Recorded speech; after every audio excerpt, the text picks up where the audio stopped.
What's going on, everybody? Welcome to the Filsinger Games Character Spotlight with Mike and Brock. I'm Mike. And I'm Brock, and tonight we kick off Revolution 2097 with Defender of the Realm. Come on, focus. There we go. And Wildcat. Yep. Both interesting wrestlers. I Hmm won't say good.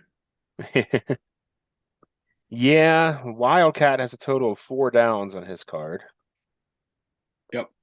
But he had that +4 finisher he could hit. Could hit. Yeah. He was I think Tom based him on he was supposed to be that you know the the rookie who could upset anybody. Okay, I like that. It makes sense. His charts, I guess we'll start with him. His charts are terrible. He's got a C in everything but turnbuckle. He's got a B. And then his qualifications of 5. He's got a +3 agility and a +1 power.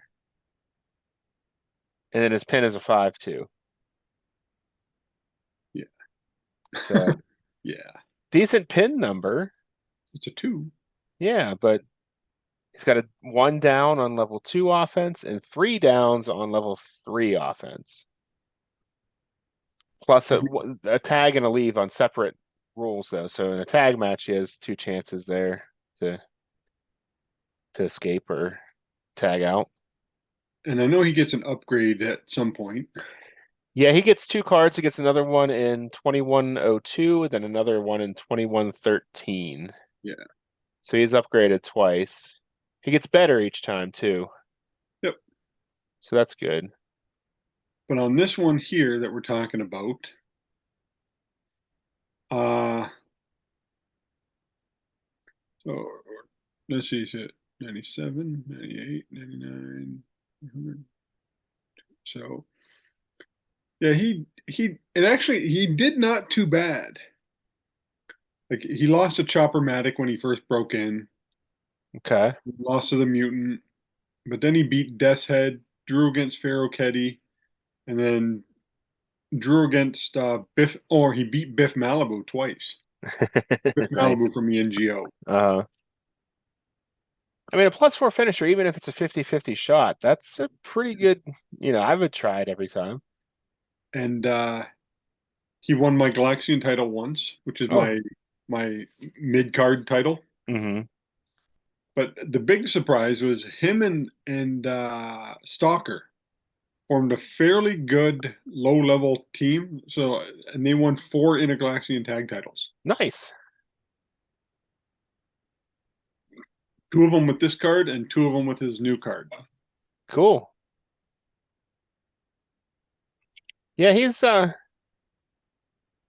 1. He's got 2 hurts on his level 1 defense too. That's pretty bad. Yeah. His offense though is decent for where he's at in the card and all that. So He reminded me of, say, like how an X-Pac was supposed to be. yeah, when he first came up as the 1-2-3 kid. Yeah. Just takes a beating, Hmm but could upset anybody. Yeah.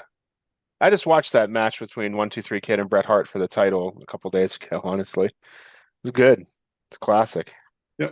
Yeah, he actually I watched an interview with him. He said that that match, Brett carried him the whole like carried him, but he didn't have to give him the match. Hmm Like, and he let him have a lot of spots and to showcase himself. Right, right. It was on a something I was watching. It was the 100 greatest matches in WWE history. It was on that list or something like that, or the 100 matches you need to watch or something like that. So I was like, I looked it up on Peacock and checked it out. I remembered most of it, honestly. Like I was, you know, a young kid at the time, but I remember that match well because it was I thought he was going to win. But we're going off a little bit here, but yeah, I get that comparison for sure. It's from Yeah, Neptune. and it's funny because you look at that drawing, and he does not look like a young rookie. No, he looks He looks like like a a he looks like a vet. Hmm. He looks like a romance novel cover artist, cover model. And he looks like he's chiseled out of granite. None of this +2, +1 power and strength type stuff. Yeah. Yeah. Dude is solid. Hmm. But nope. It's all body, no skill. He gets better though. Yeah, He actually looks younger in his second card. yeah. He's doing the Benjamin Button. Yeah. Or the Torin. And Torin ripped the idea off of Mork from Mork. They aged backwards Hmm. for all those who don't know what Mork from Mork is. Very early Rob Williams science fiction. Yep. Big alien. But he's from Neptune. Where's Torin from? That'd be a funnier joke. 'Cause what is the Wildcat strike here? It's a running crossbody over the top to the floor. Yep. So that's why it's a 50-50 shot. Yeah, it's like a senton Hmm. or a plancha. Yeah. To the outside. Over the top to the outside. So yeah. Makes sense that it's a 50-50 shot at missing. Yep.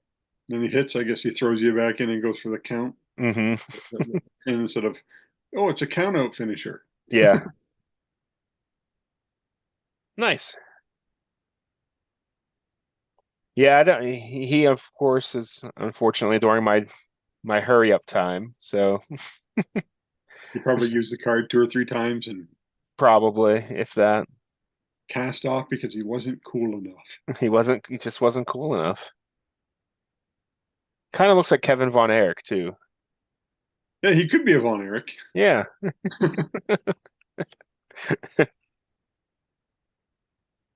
Wildcat Von Erich there. There you go. But yeah, he's part of Terax group. Hmm. I had him coming in at 6'2", 210 pounds.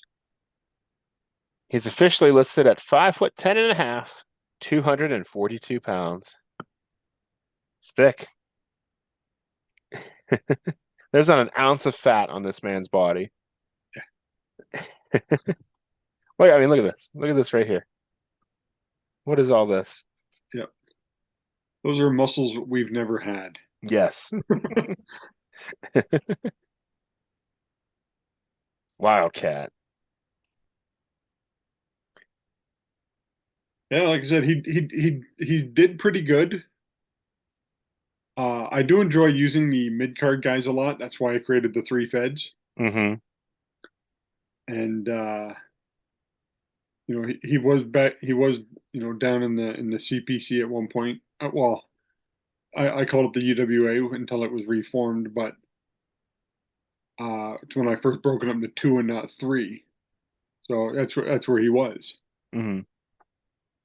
And so I didn't have any high level competition for him. So I think he thrived on that instead of just being fed to guys like Janice and you know Chaos or somebody and Hmm.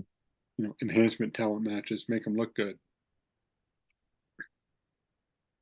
So that's where I think he got a few surprise wins. Yeah, yeah. He definitely can win. Oh yeah, Definitely. +4 finish. Yeah. It's funny though that his finishing move is a diving crossbody block over the top rope to the outside, but he has a +3 agility. Maybe that's why he misses. Yep, he's just kind of clumsy. He gets hung up on the top rope half the time. Falls out on his head. He goes, his foot and arm just catch, hits the ring apron. Yep. He's got the double out of the ring too, which wasn't that common then. Both with a choice too, which I don't think is seen hardly at all anymore. Yeah, He has the he won a few. no choice on death jump though. So yeah, that could bite him in the butt a few times. The no choice on death jump, that is. Nice. What would you do to power creep this guy? Get rid of the 50-50 roll on his finisher. He's always hitting that +4. Yeah, that'd be devastating. If you take Yes. that one, I'm gonna remove one of the downs on level 3. Yeah. 4. Three is tough. Yeah, I think taking the roll away would make him too tough for what he's supposed to be, but we're power creeping, so why Yeah, not? there's no rules in power creeping. You can make a guy as strong as you want. Just change one thing. Yep. It's one that was one thing. It's a big thing, but it's still one thing. Yep. Nice. So that was Wildcat. Let's switch on over to a Defender of the Realm. His neck is bigger than his head. This was a disappointing one for me. Yeah. I was a big fan of the Mad Jester. Yeah. This defender guy, he didn't do a whole lot. Let me pull up He his. won. Like he won a lot of his feuds. Hmm. Actually, he won all his feuds as defender. But he was taking on like Mesmer and Killer Queen. Now he beat Bishop Hell, beat Count Necros, but he couldn't win any gold. Yeah, it wasn't really an upgrade or a downgrade. It was just kind of like a gimmick change. I mean, he kind of power level, he kind of stayed right where Mad Jester was. Yep. I guess we should point that out. This guy used to be the Mad Jester, and he became the Defender of the Realm for a few years before becoming the Mad Jester again. But yeah, this was his run with the who was he with with this card? I forget. He joined Exo King and Killer Queen. Oh, right, yeah, yeah, the good version of them, right? Yep. Now I'm going off memory because I don't follow that those storylines. Hmm. Yeah, it was the King's Court. The Yeah. King's Court, not Now, the like I said, he won a lot of matches. He did well, but anytime he got a title shot, he just choked. Yeah, he's got a special rule here too. He also had 3 downs on level 3 defense with a 4-1 pin, so there's that at least. He had a special rule when he was facing Bishop Hell. When Bishop Hell uses Hellfire on Defender, roll 1 die. Odd, Hellfire works, play normally. Even Defender's Jetstream blows Hellfire back at Bishop Hell. So he's basically, designed to go up against Bishop Hell at this And, point. and for me, he only feuded him for 1 year. Yeah. Yeah, I wonder how long it actually was in canon. Because they were a former tag team. Yeah, I called them mad as hell. Above the law. Yeah, Interesting. Yeah, I'm not sure how long that feud lasted. I imagine probably the length of this card. yeah. 'Cause I guess he suffers some form of schizophrenia, so he's bouncing around. Okay. Yeah. Multiple personalities. Which is interesting for you know a guy to have in this game Hmm. Yeah. because it leaves you wide open for storylines and arcs and Hmm. Yeah, he was Defender of the Realm until tension with the Collector and a brutal feud with the Draconian Sheik changed it all, where the Mad Jester persona returned. So it was the Sheik that brought him out of it. I do have him feuding the Sheik Well, there you go. just as he became back to Mad Jester. So that was just coincidental. There you go. You knew. Yeah, he's got good level 3 offense. He'll keep you there. He's Yep. got no choice on his out of the ring though. His defender cannon is a +2. The defender cannon is a cannonball, which is kind of cool. Um, Definitely a high flyer type. Yeah, he dropped from a -4 to a -3 agility, correct? Yeah. +1 power. Yeah.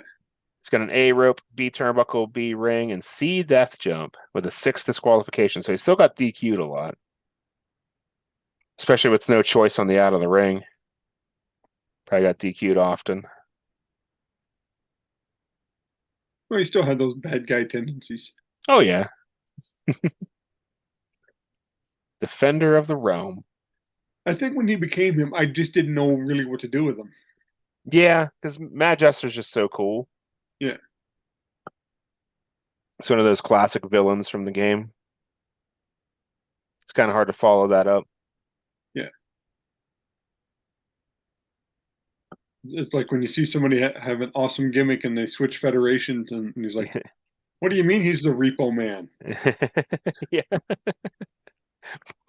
Poor Barry Darso. He, how many jobs has Barry Darso had while wrestling? He was a golfer. What else did he do? He had a bunch of really bad gimmicks in WCW. Wasn't he the golfer? I don't know. I'm gonna look I that know he up. was Crusher Khrushchev.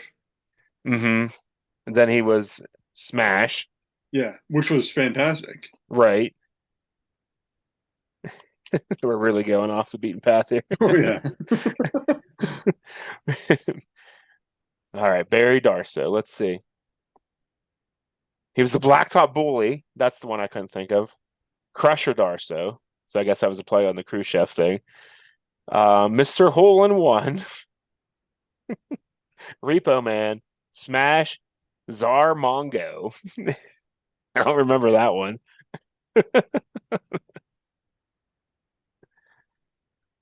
But yeah, he's had a Yeah. lot of good jobs. Wow, wrestling didn't pay the bills. I guess he had to be a golfer and a repo man as well. Yeah. Oh, I miss the occupational gimmicks from the '90s. Those were great. We don't have enough in this game. No, no, I I don't know can't if think we. of any honestly off the top of my head. Bootlegs, yeah, there's a few out Oh there, yeah. but I can't think of any official characters that have an occupational gimmick off the top of my head, at least. That Yeah. needs to change. Yeah. VidTech. VidTech was the cameraman, right? Cameraman turned wrestler. Next time Tom's on, we got to bring that up. Yeah, we know what this game needs, Tom. More occupational gimmicks. We need a guard. Oh, a policeman. We had two policemen, Yeah, that's Justice and yep. Galactic Punisher, There you a go. judge and a cop. And VidTech was a cameraman, so there's that one too. You haven't met him yet. He actually Yeah. wears a staff T-shirt on his card. We need more occupational gimmicks. There we go. But uh, uh, cycling back to the Defender. Who does not even have anything close to an occupational gimmick, but Uh, um, what he's what I did like about him is he still stayed in that royal court theme. hmm yeah, yeah. Instead of the jester, he was a defender. Yeah, like a knight, or that's what I hmm usually know. Yeah, he definitely looks like a knight the way he's dressed and everything. He was the chivalrous knight.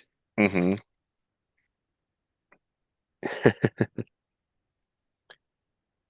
So he's not he was never a horrible guy. I just with this gimmick, I was having problems getting behind it. Yeah, it's tough. I think that's probably why it wasn't around very long. Other people probably had the same kind of feeling. We'll have to ask Tom when we have him back, like if that's why he. Because it's only 4 years he was this character. Yep. So see how long, see if that's the reason why. It's just nobody really got behind him, maybe. That's very well. So what would you do to upgrade the defender? Hmm. Honestly, he's not bad. So I guess I'll get rid of a down on level 3 defense. That's the obvious one. I'm gonna jack that agility back up to -4. Okay. That also will work. Yeah, the C death jump stands out too. Yeah.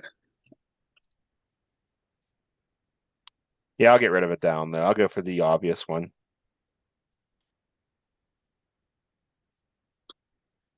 Yeah, because he did have four though. Well, three in a pin. Yeah. Yeah, he didn't have the one on two like Wildcat had, but three in a pin's pretty tough. Tough to get around. Yeah. Because you get down, especially against somebody who has, a really good offense or, has a choice that is good against power, Yeah. you're in trouble. Mm-hmm. Throw an add one move in there.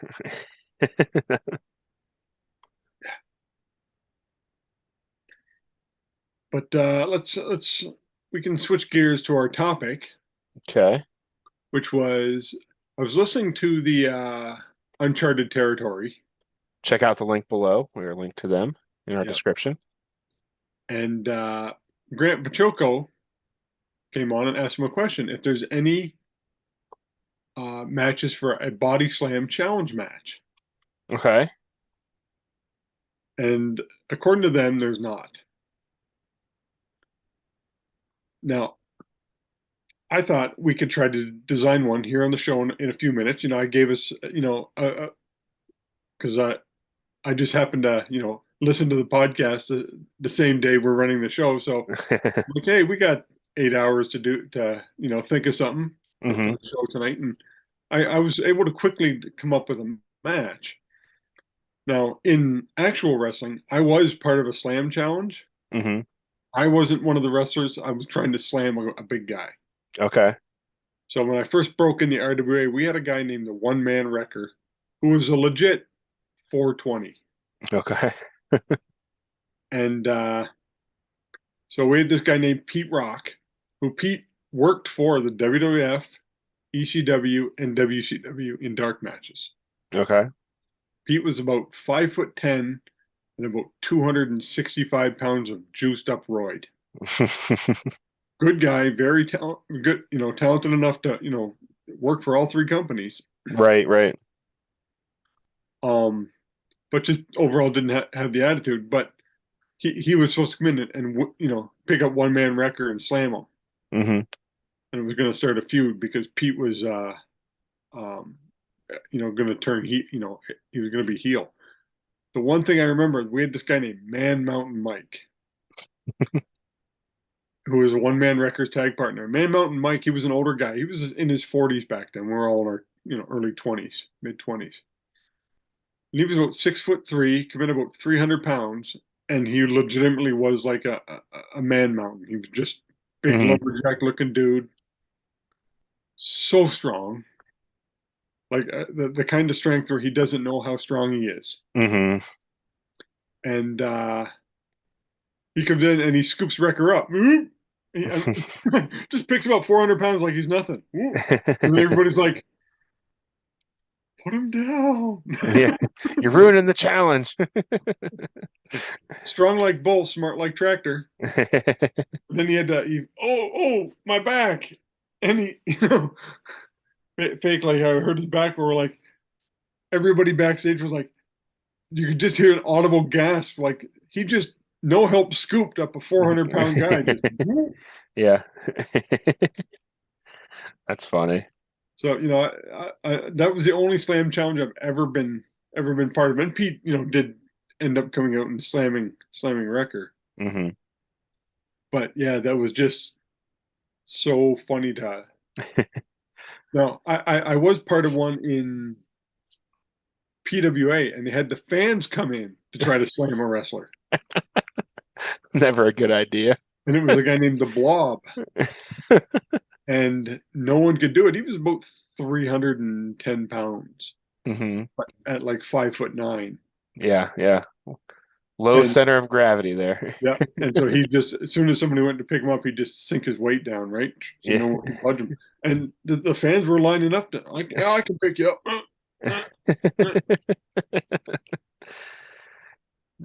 Probably the most famous one in history would probably be the Yokozuna one on the 4th of July, where Lex Luger got him. Oh yeah, yeah. on the aircraft carrier.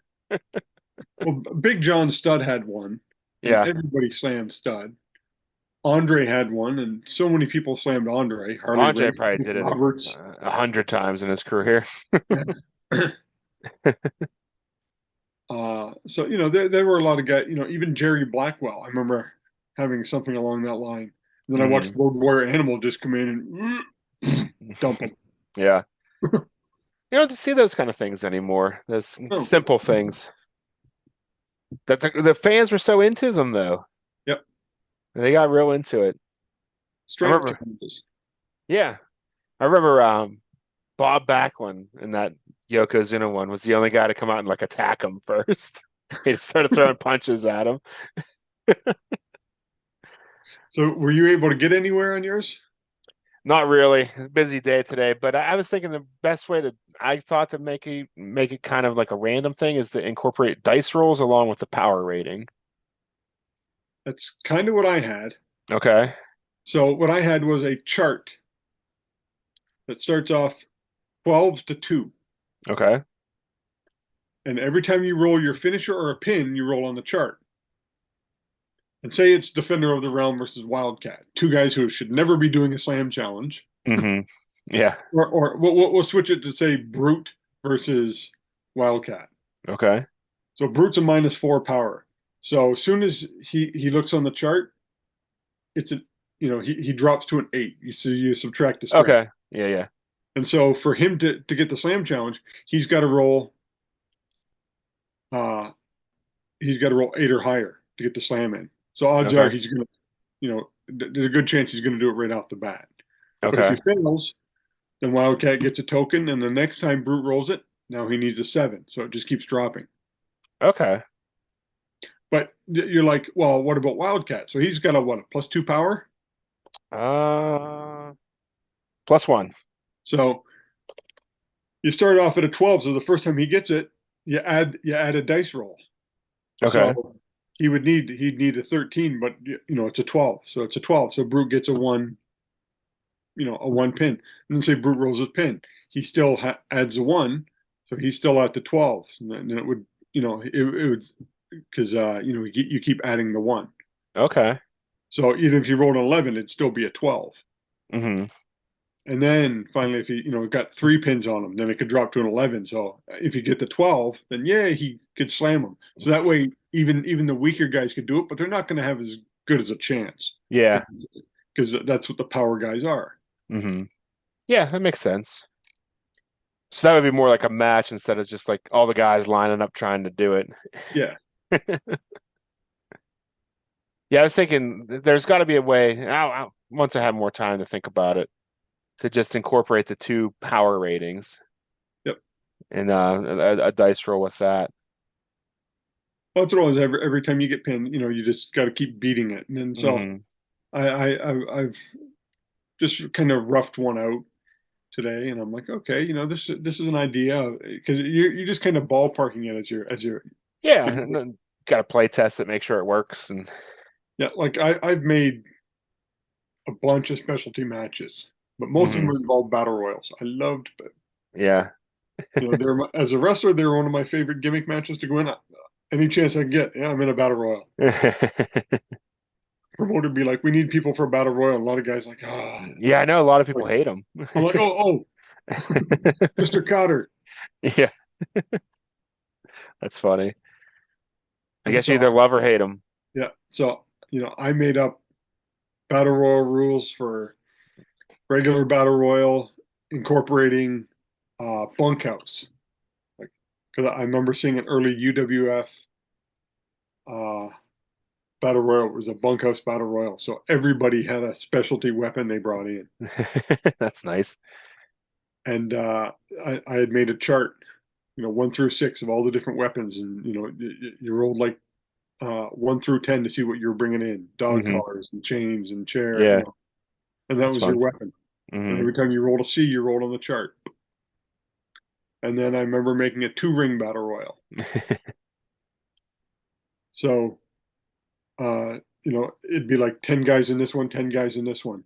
And they throw each other out, and I'd roll a 4-sided dice. Mm-hmm. So if you went under the ground, you were eliminated, but you could be literally tossed back and forth. Between rings, yeah. That's And funny. then we made a 5 ring battle royal where one in the center and then two out here. And so you eventually had to get tossed out. Up to 3 times. Well, once, twice, but same thing. You could end up getting tossed from ring to ring. It's the only special match that requires a map chart. Oh Um, yeah, a it was diagram. great. And then we did a 9 ring battle royal to do the same thing. You had to fight your way out. And then we did a battle royal where you had to fight your way in. So you had to eliminate somebody, and It's a then a Jeff door Jarrett would, specialty. yeah, then a door would open. So you'd go and you'd fight in a cage, and you next level, Hmm. and then you'd win. Nice. It was the first person to go up would win, and so that battle royal was, it was a race. So Hmm. we kind of reversed it. So it's not last man eliminated; it's first one to get through, but you're eliminating people along the way. Okay. So we created a booklet. I hate playing battle royals in the game. I can't keep track of anything. I'm a guy who struggles with tag matches. Oh yeah, that's true. I've seen it in real life. Yeah, hey, it happens. So yeah, if you have an idea for a body slam challenge, if you want to share it below, please post it in the comments, and we'll read those as we get them come in over the time here. And I think it's a fun thing. It's definitely. I mean, I guess we had the Master Lock challenge recently with Chris Masters within the past Yep. 15 years or so. That was fun. Similar idea. That's how we got in the game because I was sharing a locker room with Chris, Hmm. and we sat beside each other for a whole weekend. Friday, Saturday, Sunday card. We got to know each other, and Hmm. that's like, hey, can I put you in the game and sign you? And he wanted more information, so I ended up, uh, uh, getting him in contact with Todd and all those guys. Hmm. But that's when I found out. Guess who likes his video games? Yeah. Yeah, you've talked about that before. I just noticed. Are you wearing a Superman shirt? I am. We didn't even plan this. No, this is 100% coincidental. My daughter got me this one because Schuster, who created Superman, was Canadian. Hmm. So that's why she's like, oh, it's. There you go. I got this one at a toy show for $5, I think. It was in one of those bins that people have. I'm sure it was used, but it's fun. I would have picked that up for $5. Oh yeah. That's funny. And I know after we get off of this, I'm going to start my new Lego build. Ooh, Luke X-Wing helmet. Skywalker's helmet. Cool. Nice. I've been working on that. There's only 4 bags though. Yeah, it didn't look like it was that big. That's how many pieces? It's like 300 something, or just under 300 pieces. Nice. Oh no, I was wrong. 675 pieces. Oh, I'm there you go. off. A lot of small ones. Yeah, looking forward to it. That'll be fun. Go with the rest of my helmets. You need a whole shelf now for helmets. Yeah. Well, one day I'll show you all my. I have a whole wall unit from all my Star Wars Lego builds. I'll show you all my Legos that are not built, still in box. I don't have anywhere to put. Yeah, I got a couple of those. That's why I'm always like, start building them. Yeah. Before you turn into me when you have a real problem. Yeah. Nice. All right. Thanks for listening, everybody, or watching, or however you consume our show. If you have not yet done so, please click that subscribe button. I think it's like right here, right in this general. Oh, maybe yeah, right around here.